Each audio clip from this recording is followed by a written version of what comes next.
A review key of this game was provided to me free of charge by the developers. Hello everybody, my name is Xuul, and welcome to Xuul Reviews Games. Today, I, who is Xuul, am going to review The Curious Expedition. The Curious Expedition is a very, very charming indie game where you take on the role of an explorer going around the world. It's actually really, really fun, and I'm going to tell you all about it in the upcoming review. Of course, just like the last couple times I've done reviews, this format is still kind of a work in progress, so I could really use some feedback in the comments and using the like and dislike button just to tell me what you'd like me to change in my review. But with that out of the way, I think we can go ahead and get started right away. So yeah, let's do that. Alright, we're going to start off this review by looking at the game's settings. Graphically, the game isn't much, so there's not really much that I would normally expect from a game like this. It has separate sliders for music and sound volume, which is great, and it doesn't really have resolution options, but I'm going to give it a pass on that because that doesn't really seem to matter too much for a game like this. One thing that I would like to see that isn't present though is colorblind options. I'm not quite sure how the colors in this game fare for people with colorblindness, but it is always good to see developers covering that, and it's a shame that it's not included in this one. But that's pretty much it for the settings, so let's move along to the narrative of the game, the story. So this game takes place in a world where there is an explorers league who is traveling around to visit different parts of the world and explore, gather treasure, things like that. You can select from a host of historical characters such as Francis Burton, Mary Curie, Charles Darwin, and many, many others. You also take with you several companions who have different traits, and your party essentially traipses around these foreign worlds. So you're going to North America, South America, you're going to Australia, you're going to Africa, and you're going to be exploring temples, going to native villages, looking for artifacts, all in kind of a race to find these pyramids, to try and get your ranking up in the Explorers Guild. And overall, it's really fun. There's a lot of side objectives, so delivering letters to different areas. The narrative is very simple, but it works out so well, and it is actually really, really fun to race the other explorers around this curious and strange world. Alright, to begin a game of the Curious Expedition, you need to choose your explorer, and you can choose from a wide variety of historical characters. Each of them has done something significant to the world. For example, Ada Lovelace is the world's first computer programmer. Isabella Bird is the first woman to join the Royal Geographical Society. H.P. Lovecraft is a horror author who I'm sure many people are familiar with. Charles Darwin, everybody knows really about who he is. Mary Curie, first woman to win a Nobel Prize. And each of them has their own different perks and different starting equipment. So I think we're going to be Isabella Bird for this video here. And we start with a soldier, a shaman, a donkey, some whiskey, some dynamite, some torch, and some weapons and a shovel. It begins here with the introduction to the contest, and it shows us who our different competitors are. In this case, we're going against Harriet Tubman, Alexandra David Neal, and Mary Curie. To begin with, we really only have one option of where we're going to begin our expedition, so to the looming jungle we go. From here, we are presented with an event, which happens pretty much every time right before we set sail. In this case, we are desired to deliver a message to a chief of a native village, so let's accept that. Take the sealed envelope, and set sail on our expedition.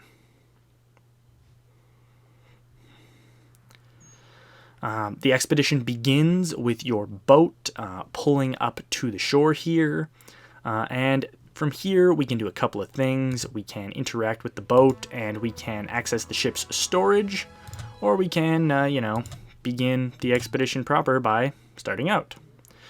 So to begin with, since we don't really know anything about the land, we have to explore, and we can start off by going to this mysterious stone statue that we see off in the distance. Before we go any further though, I should do a quick rundown of the user interface. Starting at the top in the middle is the sanity meter.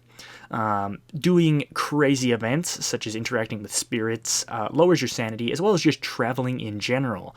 It can be restored in various ways, including eating chocolate, and when it drops to 0, things start to become a little crazy. Over here is just kind of some information on the region and some nearby points of interest that you can see. So in this case, This is where we're standing. We can also see this village, and we can also see this here. This over here is the character pane, where we can get information about our different characters. From here, we can see the dice rolls that they use in combat, the toughness, which is their health, their carrying capacity, and we can see their traits, some of which are positive and some of which are negative. The trait system in this game in particular is something I really, really like. So when talking about traits, we can see that our Scottish soldier is a whiskey expert, and it increases the gained sanity from drinking whiskey. This guy, on the other hand, has both a positive and a negative trait. He is claustrophobic, so if we go into caves, that will cause problems, but he gains sanity from eating mushrooms. And of course, we have Miss Ed, our trusty donkey, who just lets us carry extra things. At the bottom here, we have our hotbar, which has all of our different items. Some things like the shovels are going to be used in specific circumstances. Other things like torches as well. And certain things, for example, if we had a machete, would help us travel quicker. As we can see, it takes a lot longer to get through a forest than it does to just walk on normal land. And if you use a machete, it essentially will treat this like normal land. Over here on the side is the settings. There's an abort expedition button using an emergency hot air balloon, but it does require 2 people to be alive.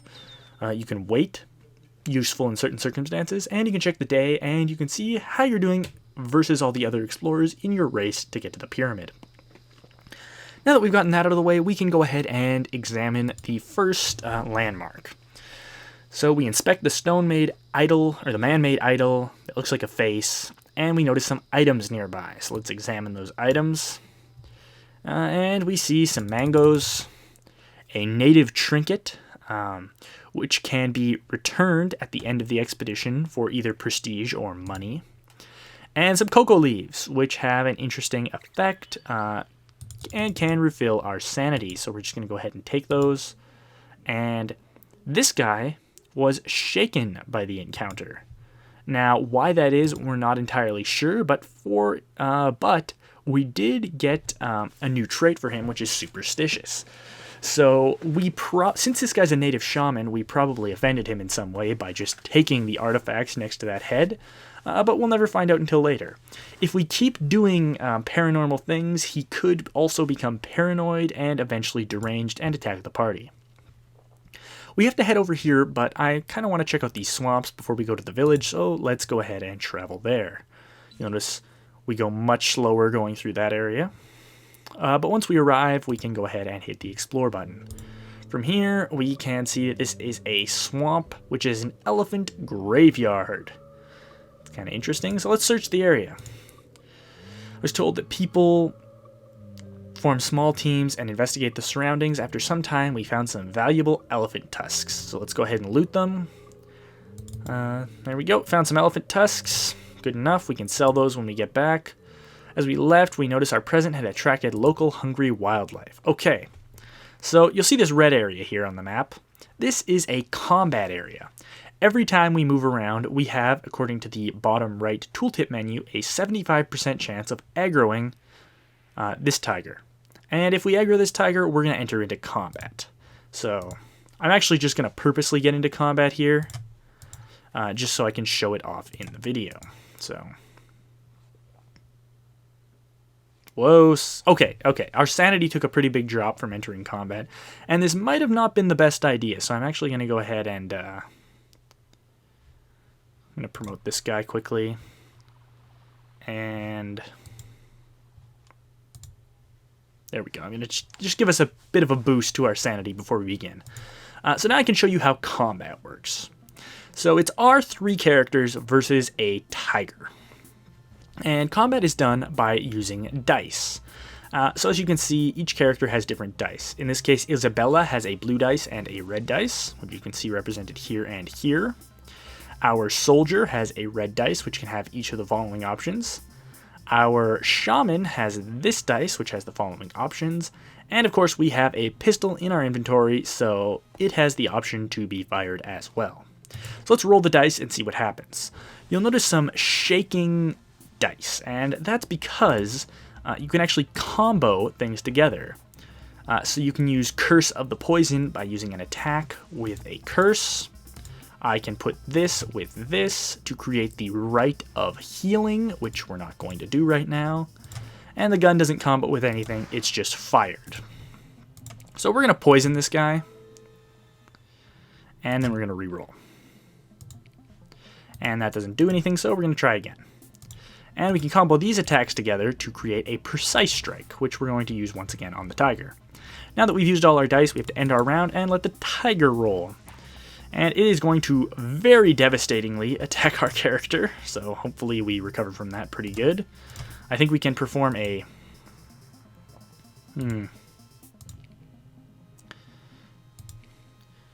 double attack. Shot. Let's roll this again. That was a mistake. I was hoping to get a Rite of Healing again, and I didn't. So we may end up... Oh, okay. Thankfully we made it through there. Let's roll the dice again. No. Okay, we used a Precise Swipe, and we killed the tiger. Now we can loot its remains. Now you'll notice that the inventory doesn't actually extend this far, and that's because we can't technically carry all of this, and we'll talk about that later. So we are overburdened. So I'm going to eat these mangoes. Piece of raw meat can be cooked. Used to trade. The tiger pelt, good for trading. So let's drink that whiskey, and we're going to have to leave something behind here. What do we think? What should I drop? I'll drop these elephant tusks. And there we go. Now we can go around again. So that's combat. As you can see, my characters are actually fairly injured, which, you know, is unfortunate. They will heal over time. So as we travel, we can also rest at certain spots to completely recover. So if we see any springs or anything like that, we'll go ahead and check those out. Okay, so we're just going to have to travel around here. It's going to take a while. This is a pretty far off distance. But now we are at the village. So let's enter the village. The people here were truly a sight. Well-armed warriors. The air was filled with a delicious scent, and the villagers waved us over and offered us some food. Awesome. So there we go, some food. Let's take that. They looked at me curiously. I can give them this letter. Here you go. The elderly man was a compulsive talker and told us about a holy shrine nearby. Alright, we can rest in the village. Sleeping, which will help us with our sanity and maybe even our health. And we can also recruit people. So let's see if anybody's interested in joining our trek. Nobody is. Okay. Which is a little bit unfortunate.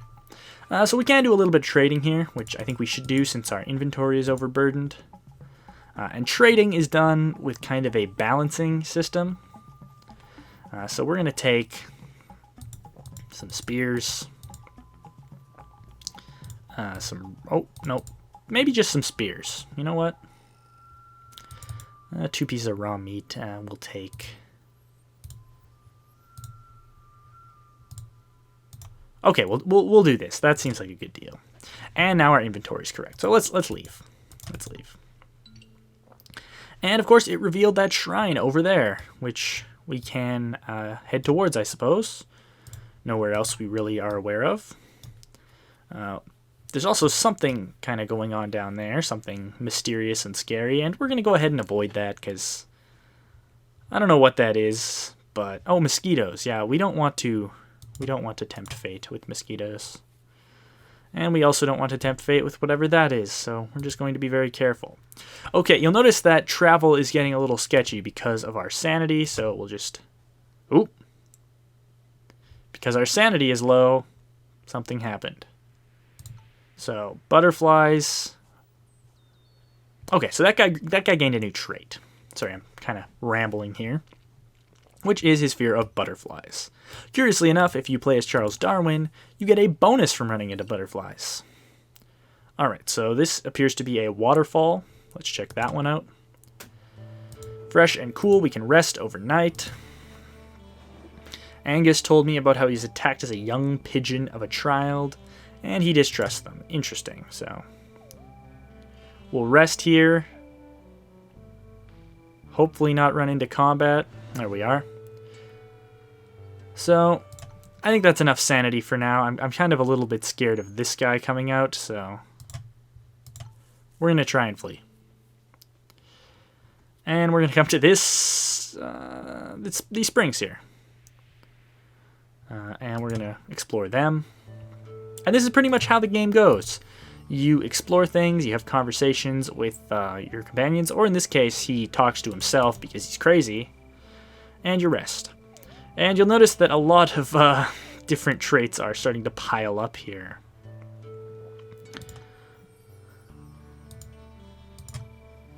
Alright, so let's stop resting now. We've healed our wounds. We're ready to go. Let's move on to the next question mark, which is here. And then we'll go to the shrine because there's something kind of... Oh, this is the pyramid, which is where we want to go to end the expedition. Alright, so that's pretty much it for the gameplay portion. I just kind of cut ahead to a cool event that I thought I should bring it up.